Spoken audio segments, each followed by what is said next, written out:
Sur les hauteurs du lac Léman, le centre orthodoxe de Chambésy domine aussi Genève. Pour le moment, tout est calme. Mais l'on se rend compte, derrière cette porte, que tout est déjà prêt pour accueillir les 14 grandes églises orthodoxes. Ouais, donc les 14 églises vont être installées sur les deux côtés. Cette synaxe d'une semaine doit finaliser la préparation du Grand Concile. En fait, tout un travail vers une plus grande unité au service notamment de l'évangélisation. Car les différentes églises orthodoxes sont liées à leur pays, leur histoire, leur culture et au contexte géopolitique. Elles peuvent donc être affectées dans leurs relations.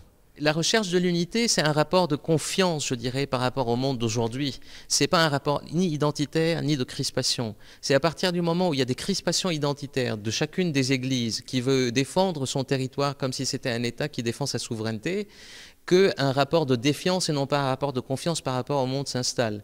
Aujourd'hui, l'unité aide davantage à être dans un rapport de confiance vis-à-vis du monde. Et donc ça facilite forcément en fait l'évangélisation et la mission, le travail de la mission. Une plus grande unité entre les églises et pour le monde, c'est tout l'enjeu des travaux préparatoires, selon l'hôte de cette semaine, le métropolite Jérémie de Suisse. C'est très important de pouvoir nous réunir et de montrer que l'orthodoxie, ce n'est pas seulement des particularités ou des églises séparées à droite et à gauche. C'est une église, c'est l'unité de la foi qui nous intéresse. Et donc cette question de la réunion de l'orthodoxie à un grand concile, à un grand et saint concile, peut se réaliser avec la décision de nos chefs de nos églises tous ensemble. Je me rends à l'aéroport de Genève pour accompagner les délégations qui sont venus. Une grande responsabilité donc pour les patriarches.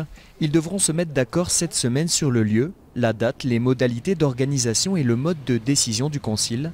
Une dernière étape avant ce rendez-vous historique.